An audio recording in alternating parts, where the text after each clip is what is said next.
खामोशाई, जिंदगी और मौत ऊपर वाले के हाथ है जहां पना।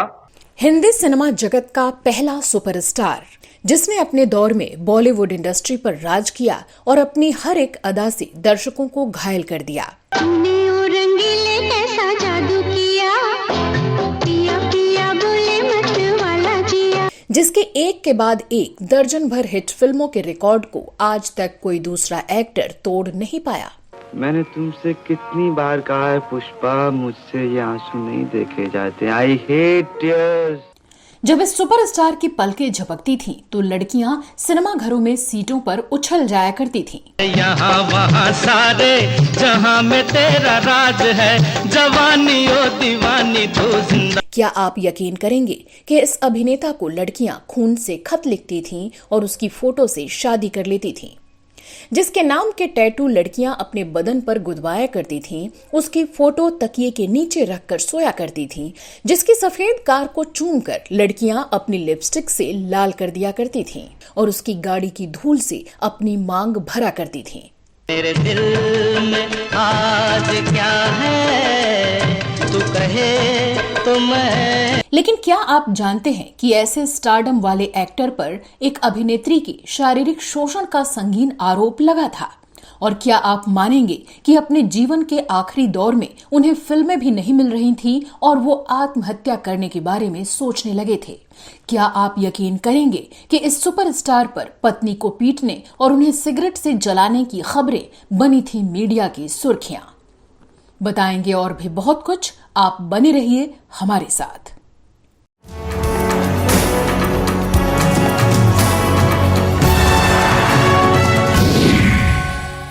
रूमानी अंदाज, शानदार अभिनय और एक के बाद एक दर्जनों सुपरहिट फिल्मों की झड़ी, ये वही शख्स था जिसे हिंदी सिनेमा का पहला सुपरस्टार करार दिया गया। नमस्कार दोस्तों, मैं हूं श्वेता जया और आप देख रहे हैं फिल्मी बातें। तो आज हम बात करेंगे राजेश खन्ना की, जिनको लेकर कई ऐसे किस्से हैं जो कि बेहद दिलचस्प हैं और वो हमें हैरान कर देते हैं। गोरा रंग पे न इतना गुमान कर, गोरा रंग 2 दिन में ढल जा। बॉलीवुड में अब तक एक से बढ़कर एक एक्टर्स हुए हैं, लेकिन किसी को वो दर्जा और वो मुकाम हासिल नहीं हुआ जो राजेश खन्ना को मिला। खामोशाई, जिंदगी बड़ी होनी चाहिए, लंबी नहीं। हद करते हो। मौत के डर से अगर जिंदा रहना छोड़ दिया तो मौत किसे कहते हैं? क्यों दोस्त? खामोशाई, जब तक जिंदा हूं तब तक मरा नहीं, जब मर गया साला मैं ही नहीं। इंडस्ट्री के पहले सुपरस्टार का दर्जा आज भी राजेश खन्ना के ही पास है। बॉलीवुड में काका के नाम से मशहूर राजेश खन्ना के बारे में एक कहावत बड़ी मशहूर थी, ऊपर आका और नीचे काका। देखिए ना, तो मुझे लड़कियों पे फूल चढ़ाने की आदत है न फुर्सत। अगर खामखाई गले पड़ना है तो जाइए, इस कॉलेज में काफी लल्लू पंजू है, वहीं जाके आजमाइए। 70 के दौर का शायद ही कोई यंगस्टर होगा जो राजेश खन्ना से प्रभावित ना हुआ हो। काका के फैंस से जुड़े किस्से आज भी इंडस्ट्री में और आम लोगों में सुनाए जाते हैं तो यकीन करना मुश्किल होता है। बनाकर फकीरों का हम भी गालिब, तमाशा अहले करम देखते हैं। राजेश खन्ना के बारे में ऐसे ही कुछ बेहद दिलचस्प, रोचक और विवादास्पद किस्से हम आज आपको बताने जा रहे हैं, जिसे जानकर आप हैरान रह जाएंगे। लेकिन चलिए उससे पहले आपको बताते हैं कि कौन थे राजेश खन्ना और कैसे हुई थी उनकी फिल्मों में एंट्री। ये रेशमी जुल्फें, ये शरबती आंखें। 29 दिसंबर 1942 को पंजाब के अमृतसर में जन्मे राजेश खन्ना को उनके नजदीकी रिश्तेदारों ने गोद ले लिया था और बहुत ही लाड प्यार से पाला था। राजेश खन्ना को स्कूल और कॉलेज के जमाने से ही एक्टिंग का शौक था, सो वो फिल्मों में करियर बनाना चाहते थे। इसमें घर वालों ने सपोर्ट किया और उनके अंकल ने उनके पहले के नाम जतिन खन्ना को बदलकर राजेश खन्ना किया। मैंने तेरा नमक खाया, इसलिए तेरी नजरों में नमक हराम जरूर हूं, लेकिन जिसने ये नमक बनाया उसकी नजरों में नमक हराम नहीं हूं। 1965 में यूनाइटेड प्रोड्यूसर्स और फिल्म फेयर ने मिलकर एक टैलेंट हंट किया था, जिसके जरिए उन्हें नए हीरो की तलाश थी। फाइनल में 10,000 में से 8 कंटेस्टेंट चुने गए थे, जिनमें राजेश खन्ना विजेता घोषित हुए थे और इस तरह से उनके लिए बॉलीवुड के दरवाजे खुले थे। इसका मतलब इस एक गिलास में एक मजदूर के महीने भर की रोटी परिवार के संग। कभी सोचा इसे पीते ही हम एक परिवार को भूखा मार देते। प्रतियोगिता जीतते ही राजेश को कई फिल्में ऑफर हुईं, जिनमें 1966 में पहली प्रदर्शित फिल्म थी आखिरी खत। इसके बाद उनकी कुछ और फिल्में आईं, लेकिन इनमें से कोई चल नहीं पाईं। इस वजह से अब डायरेक्टर्स राजेश को लेने से कतराने लगे। राजेश तब फिर से फिल्म में काम पाने के लिए निर्माताओं के दफ्तर के चक्कर काटने लगे, लेकिन जानकार बताते हैं कि वो इतनी महंगी कार में निर्माताओं के यहाँ काम मांगने जाते थे कि उस दौर के कई हीरो के पास भी वैसी कार मौजूद नहीं थी। तभी 1969 में उन्हें आराधना फिल्म का ऑफर मिला और राजेश खन्ना की किस्मत बदल गई। मेरे सपनों की रानी कब आएगी तू, आए रुत मस्तानी कब आएगी। कहते हैं कि यूं तो ये फिल्म बनाई गई थी शर्मिला टैगोर को केंद्र में रखकर, लेकिन इसने लॉन्च किया राजेश खन्ना को। बीती जाए जिंदगानी कब आएगी तू, चलिया तू चलिया। बताते हैं कि आराधना फिल्म के इस गाने ने ऐसी जबरदस्त लोकप्रियता हासिल कर डाली कि उस दौर में लड़के अपनी गर्लफ्रेंड को इम्प्रेस करने के लिए मेरे सपनों की रानी गाना गाया करते थे। प्यार की गलियां, बाहों की गलियां। इस गीत को राजेश खन्ना पर एक खुली जीप में फिल्माया गया था, जो एक ट्रेन के साथ साथ चल रही है, और इसकी शूटिंग बेहद खूबसूरत अंदाज में दार्जिलिंग की टॉय ट्रेन में हुई थी। फिल्म में राजेश खन्ना का डबल रोल था और इसमें निभाए गए उनके किरदारों ने तो जैसे कमाल ही कर दिया। तब तो आपने ये भी सुना होगा कि एक छोटा सा जख्म बहुत गहरा दाग बन सकता है और एक छोटी सी मुलाकात जीवन भर का साथ बन सकती है। बताया जाता है कि आराधना फिल्म के समय एक अजीब सा करिश्मा हुआ। इस फिल्म का ट्रायल शो देखने के बाद लोग इस फिल्म की मुख्य किरदार यानी कि शर्मिला टैगोर के बारे में नहीं बल्कि इसके हीरो के बारे में पूछ रहे थे कि वो नया लड़का कौन है। जबकि एक इंटरव्यू में राजेश खन्ना ने खुद बाद में ये बताया था कि फिल्म शुरू होने से पहले वो लोगों को नमस्कार कर रहे थे, हाथ हिला रहे थे, लेकिन उनका अभिवादन भी कोई स्वीकार नहीं कर रहा था क्योंकि कोई उन्हें पहचानता ही नहीं था। हर कोई बस हीरोइन की तरफ ही नजरें गड़ाए हुआ था। लेकिन जब फिल्म खत्म हुआ, राजेश खन्ना निराश होकर के अपने होटल पहुंच गए तो उनको बकायदा होटल में फोन आया कि हर कोई आप ही के बारे में पूछ रहा है, और उनकी खुशी का ठिकाना न था। वो पहुंचे और लोगों से एक एक करके मुलाकात की। रूप तेरा मस्ताना, प्यार मेरा दीवाना। इसके बाद जो हिट फिल्मों का सिलसिला शुरू हुआ तो लगातार 15 हिट फिल्में की, जिसकी मिसाल आज तक नहीं मिलती।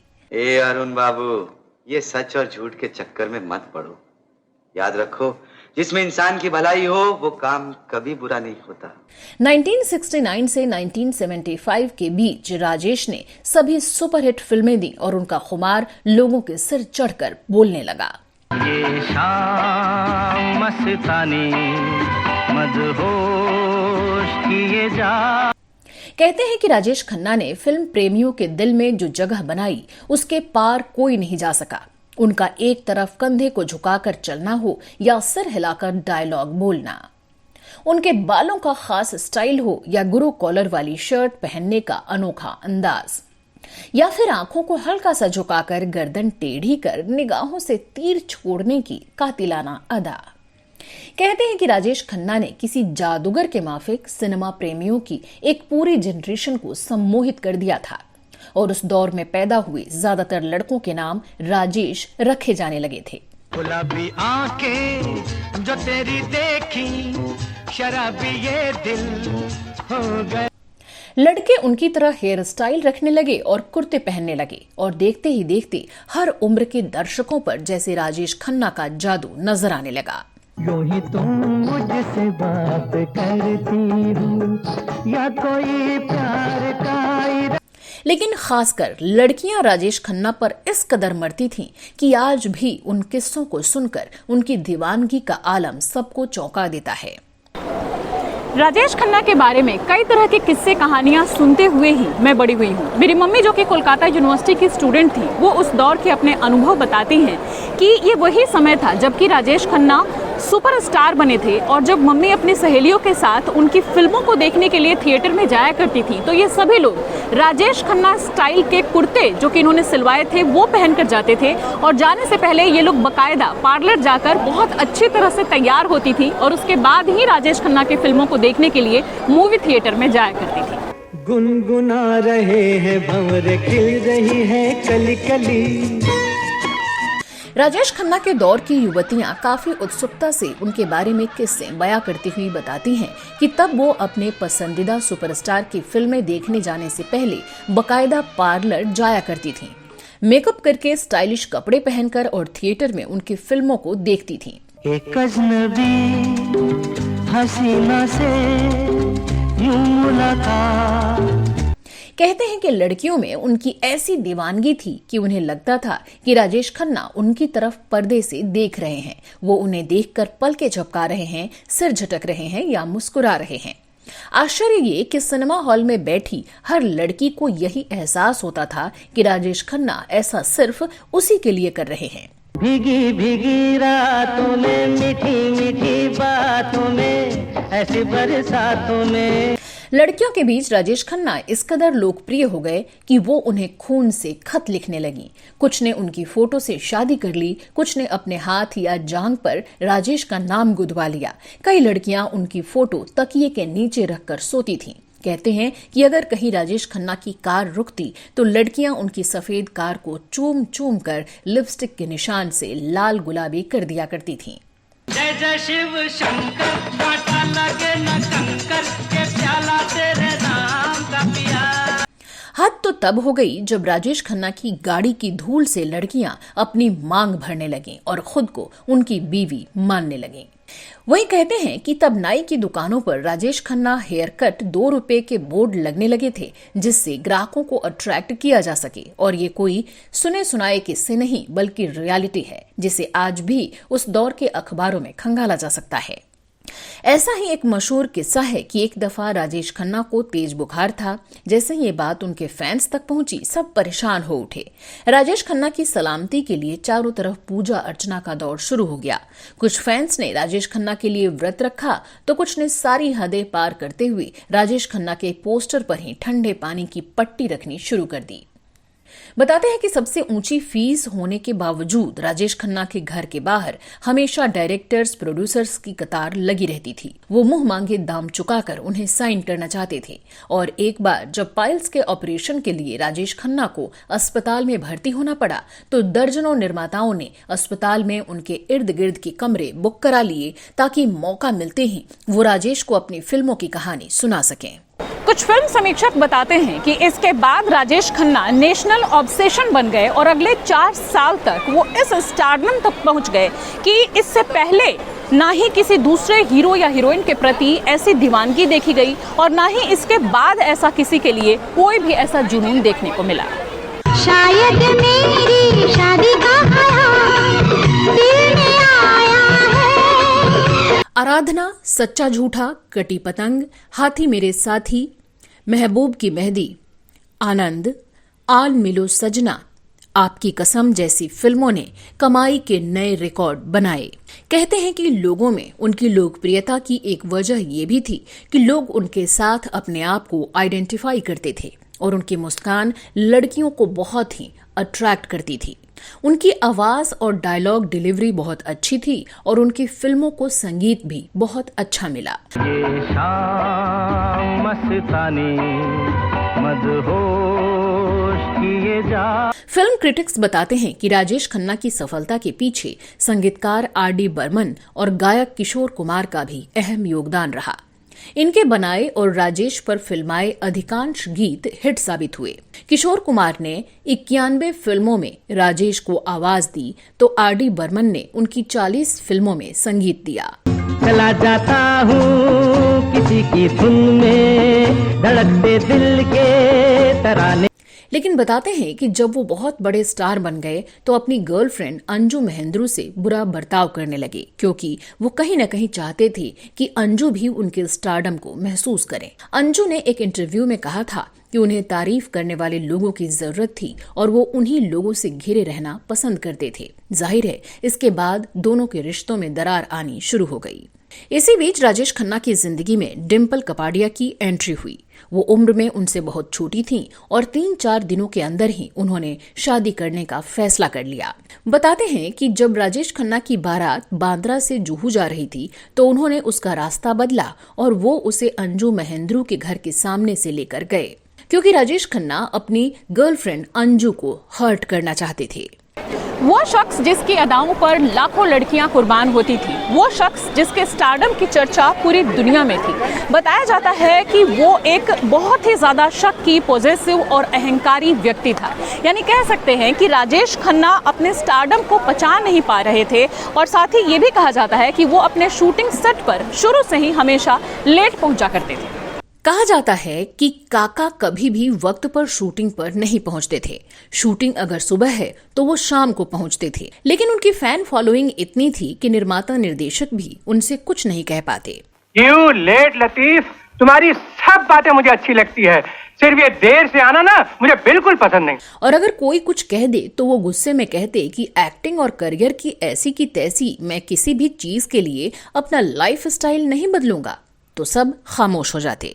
You late Latif, in spite of it, I love you. वो सेट पर खूब टेंट्रम्स दिखाने लगे थे और सबको अपना स्टारडम महसूस करवाने की कोशिश करते थे। वही किस्सा ये भी मशहूर है कि वो घर में भी सिल्क के कुर्ते पहना करते थे और किसी से बात करना पसंद नहीं करते थे। वो चाहते थे कि हर समय लोग उनसे एक सुपरस्टार जैसा ट्रीटमेंट करें, चाहे वो उनके दोस्त हों या फिर रिश्तेदार, क्योंकि वो खुद को बाकियों से सुपीरियर समझने लगे थे।